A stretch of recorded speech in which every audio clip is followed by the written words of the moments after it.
The candles flickered against the glass, and my mother's voice cut through the laughter. 80,000 for Laya's studies in Paris, she said, lifting her glass. Forks paused. The room hummed with approval. Then I asked quietly, "What about me?" She didn't look up. "You don't deserve any help." The air thickened perfume steak and silence. I smiled, nodded, and let the moment burn into memory. That was the last dinner I ever attended. 4 years later, when my sister's car slowed outside my $5 million house, she called my dad crying, and none of them knew what I'd done to get there. When I was 10, birthdays meant sitting at the edge of someone else's spotlight. Laya's cake always came with cameras, confetti, and a speech about her potential. Mine came with a bus pass and a lecture about independence. I remember the bus driver's name, Henry. He used to wave every morning as I climbed on backpack heavier than my shoulders could handle. The seat beside me was always empty. At home, everything revolved around performance. Mom measured love in results. Dad measured it in returns. When Laya joined the debate club, Mom called it leadership. When I joined robotics, she called it a hobby, not a plan. She'd walk into my room, wrinkle her nose at the tangle of wires and code scribbles. "Try something people actually notice, Alice." Leia got the newer laptop, the bigger room, the family's attention, like a steady spotlight. I got the quiet parts, editing her essays, fixing her phone, running errands in the rain. Mom said I was helpful. Dad said I was practical. Neither of those words felt like love. One summer, I won a local coding competition. I printed the certificate myself because the email said, "Congratulations, your project ranked first." I showed it to Dad while he was fixing the sprinkler. He squinted at it, nodded once, and said, "Well, that's a start." Mom never asked what the project was. Laya posted about her Paris exchange interview that same night, and the comments filled our family group chat until my phone died from the notifications. None of them were for me. Dinner conversations always circled back to her. Laya's professors, Laya's grades, Laya's charm. If I spoke, Mom interrupted with, "That reminds me, Laya had the same idea last week, so I learned to let silence do the talking. It hurt less than trying." By high school, I'd built a small app that tracked bus routes for students without cars. The local paper called it a clever idea. Mom called it time you could have spent networking. She clipped the article, but only because my last name was printed under the title. At graduation, they sat front row, perfect smiles, pastel outfits. Laya cheered for a friend across the aisle while my name echoed through the auditorium. No one stood. I remember clutching my diploma like proof, not pride. That night, Mom hugged Laya and said, "I'm so proud of both my girls, especially you, sweetheart." I smiled because the camera was on. Later, alone in my room, I pinned the bus pass above my desk, right next to the certificate no one cared about. The rain outside hit the window in slow rhythm like a metronome keeping score. That was the night I understood the math of my family. Laya equaled light. I equaled silence. The night of the Paris dinner, the air smelled like polished silver and overcooked meat. Laya sat across from me, her face glowing under the chandelier, rehearsing French phrases, while our mother corrected her accent between sips of wine. I'd spent the day fixing a bug at the cafe's Wi-Fi, my fingers still smelling faintly of espresso and burnt circuits. Dad cleared his throat. "We've finalized everything. $80,000 for tuition, rent, airfare. Laya deserves to focus on her studies, not money." He said it like an announcement, not a decision.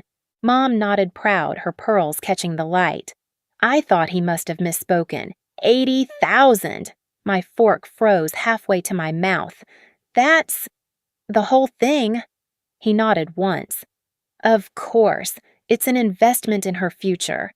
The word investment stuck like a stone in my throat. I swallowed, forced calm, and said, "I'm short on my dorm deposit this semester. 2,000 would help. I'll pay it back." Mom didn't blink. "You don't deserve help, Alice." The sound wasn't loud, but it landed like glass cracking. Even Laya stopped smiling. I waited for Dad to correct her. He didn't. He just refilled his wine and said, "We put money where it brings returns. You made your own choices." Something inside me went perfectly still. The hum of the chandelier, the scrape of knives, the smell of candle wax, every detail pressed into my skin like a photograph. I smiled once, small and sharp. "I understand." No one answered. The moment folded into itself like a file closed and archived. When I stood, the chair legs screeched across the floor louder than anything I could have said. Outside, the air was cold. Seattle rain had just started tapping on my windshield like fingers counting time. By the time I reached my apartment, my phone was still buzzing with messages. "Don't be dramatic. You'll regret this." I turned it face down and watched the screen go dark. That was the night I stopped asking for fairness, and the night I started building something no one could take credit for. The next morning, I deleted every family contact from my phone. No ceremony, no tears, just names turning to blank space. The silence felt cleaner than any apology ever could. My studio in Capitol Hill was small enough that the heater clicked every 10 minutes. The walls smelled faintly of detergent and burnt toast from the neighbor's kitchen. I made coffee, opened my laptop, and built a new folder life plan. Inside it, I logged 3 files savings goals projects. I wasn't sure what I was building, only that it would run better if no one else had access. By day, I brewed coffee for strangers, fixing the cafe's Wi-Fi when it crashed. By night, I coded under the yellow desk lamp, the hum of rain constant against the glass. I tracked every hour, every cent, measured life in small returns. My only rule was simple: document everything. When people leave holes, data fills them. A few months later, I landed a part-time IT job at a logistics startup downtown. Glass walls, whiteboards, the faint scent of new carpet, and ambition. My badge read Wayfinder Labs, contract engineer. 12 people shared that office, but at night it was mine alone.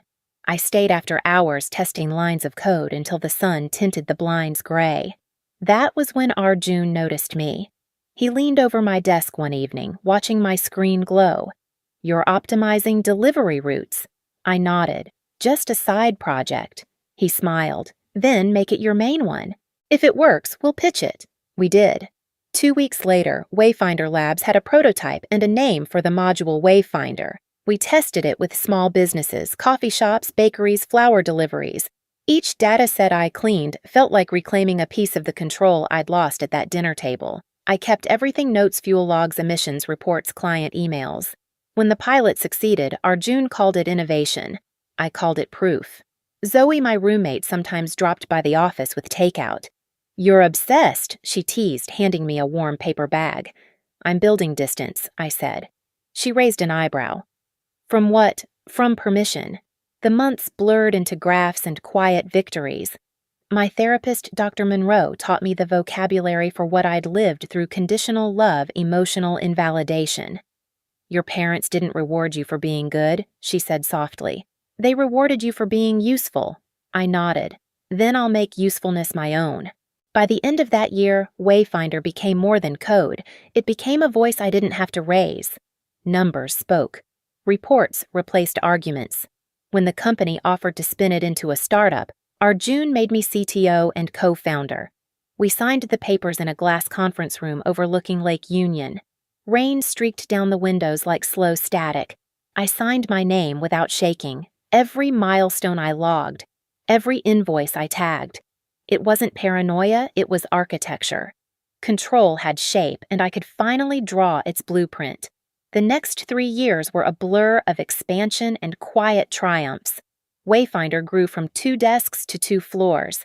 Our emissions cut model hit national news. An angel investor backed us after seeing our pilot data.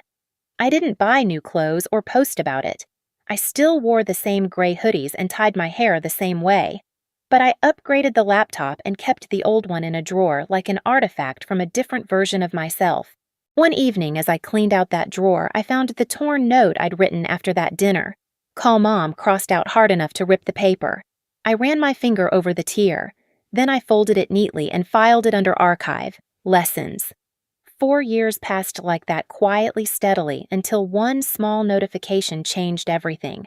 The real estate app pinged with a new listing: a lakeside home in Medina. I clicked out of curiosity, then didn't stop. The house was minimalist, all glass and wood facing the water. It cost $5 million, the same number that had once sounded impossible. I bought it. No co-signers, no permission, no shared names. The morning I moved in, the air smelled like wet cedar and new beginnings. I set my things down in the empty living room, then hung one item on the wall, the green bus pass from my 18th birthday framed behind glass. Beneath it, I wrote in small type broken roots better paths. For the first time in my life, silence didn't mean absence. It meant peace. Some nights I'd stand by the glass wall, watching the rain trace its slow lines down the window. My reflection was faint, almost ghost-like, but solid enough to trust. The house was still except for the hum of the washing machine in the distance. I'd think of my parents sometimes, not with anger, just curiosity. Whether they still believed that worth was something to invest in. Whether they ever wondered about the daughter who'd stopped asking for help. Then I'd close the laptop, check the payments, and shut the lights one by one. The lake outside shimmered in silver. This time I wasn't running from their silence. I was mastering my own. It happened on a Saturday. Sunlight slipped through the wide glass panes, turning the floor into strips of gold. Ethan and I were about to leave for the farmer's market when my phone lit up with an unfamiliar number. I almost ignored it. Almost. Then instinct made me swipe. Alice. It's me. Laya. Her voice trembled, scattered between breaths. I just drove past Medina. Your name's on the gate. Do you really live there? Outside, the sprinklers clicked in rhythm with her silence. I answered softly. What are you trying to ask? Laya. She inhaled sharp. Why do you have that? The call dropped before I could reply. I stared at the screen until it dimmed, reflecting the faint outline of my face against the glass. Within an hour, messages started pouring in: Mom, Dad, Aunt June, Grandma. All names I hadn't seen in years. Each voicemail carried the same shape of desperation wrapped in different tones. My mother's voice first polished and performative. Laya said something unbelievable, darling. Call us. She's upset. You can't let jealousy divide this family. Then, Dad's measured and heavy. Maya, it's your father. Let's talk as adults. We're still family. That word again. Family. It always arrived when they needed something. By evening, a courier delivered a letter. Cream paper, expensive handwriting, Elaine Collins. The first line pretended warmth. Laya's expecting. You'll be an aunt. Maybe it's time to heal. Then the calculation unfolded. Your father's been struggling with work. The roof needs repair. Family supports each other. And the final line perfectly sharpened. I know you're not a cold person. I folded the paper once, twice, until it fit neatly into the trash. That night, I didn't cry. I didn't even get angry. I just reopened my old therapy notes, the one labeled Boundaries. I wrote a new line. They don't miss me. They miss the role I used to play. 3 days later, I sent 2 letters. The first to my mother-mom, if contact is to continue, 3 conditions. No money, no guilt, no surprise visits. I don't need apologies. I need space. The second to my father.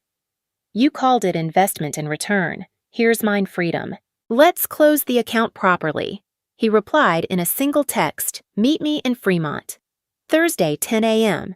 The cafe near the bridge smelled of rain and burnt espresso. He arrived on timecoat, still pressed eyes dimmer than I remembered.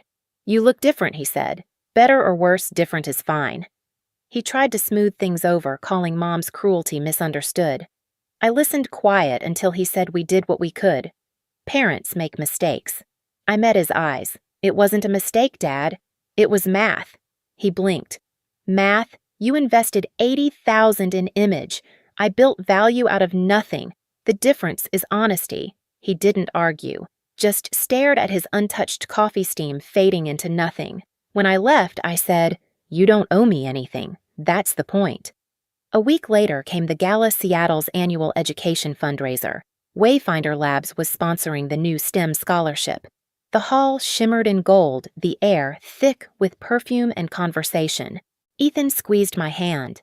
You ready? I nodded, spotting them before they saw me, Mom in pearls. Laya in pale blue, her pregnancy softening the sharpness of her face. They approached, smiling for the crowd. Mom's voice was honeyed steel. We came to congratulate you. You've done so well. But remember, success means giving back. Laya's preparing for the baby and your father still needs that roof. I let her talk. Then I turned to the host and said calmly, excuse me. A stage assistant appeared with a pearl white envelope I'd prepared earlier. I took the microphone steady. Tonight, I'd like to make a personal contribution, $80,000 to fund scholarships for young women told they don't deserve help. The hall fell silent. Then applause broke rolling like thunder. I looked straight at my mother. You once called it an investment, I said softly. So do I. Her smile cracked. Dad, who had just entered, froze mid-step. The spotlight hit the check, $80,000, signed by Alice Collins. It glowed under the lights like quiet justice. When the applause faded, I walked off stage past their stunned faces into the cool Seattle night. Rain had started again, thin, steady cleansing. After the gala, I didn't post a thing. No photos, no captions, no statements. Silence spread faster than any headline. The next morning, the city was washed in mist. I stood by the lake barefoot on the cold wood deck, the water silver under the soft rain. My phone stayed inside, face down. It hadn't rung since that night, and for once, that silence didn't feel like loss. It felt earned. Inside the house was still. Ethan brewed coffee in the kitchen, the scent mixing with the faint hum of the washing machine. You okay? He asked. Yeah, I said. Finally. He smiled. You looked lighter last night. I wasn't lighter, I said. Just finished. Later, when he left for work, I walked into my office. The glass framed the lake like a slow-moving screen. My desk was clean, only my laptop, a mug half full of cold coffee, and the small glass frame on the wall. Inside it, the green bus pass. The one they once said meant responsibility. Now, it meant freedom. I opened my journal, the one from therapy, and wrote the final entry. They taught me that love has to be earned. I learned that peace doesn't. Outside, a heron crossed the water. I watched it disappear into the fog wings, beating slow and sure. I thought about everything that had led here, the quiet nights, coding under flickering lights, the rejection disguised as advice, the endless need to prove worth, and how none of it owned me anymore. In the distance, thunder murmured somewhere beyond Medina's calm. I closed my laptop, turned off the lights, and sat by the window listening. The rain no longer sounded like the night I drove away. It sounded like the life I chose instead. They once told me I didn't deserve help. Maybe they were right, because what I needed wasn't help. It was distance, silence, and time to build something that couldn't be taken away. Now, when the rain hits the glass, it doesn't sound like sorrow anymore. It sounds like proof. If you've ever been told you weren't enough, remember this: sometimes walking away is the loudest answer you'll ever give. And if this story stayed with you, don't scroll yet. Tell me where you're watching from. I want to know how far silence has carried you too.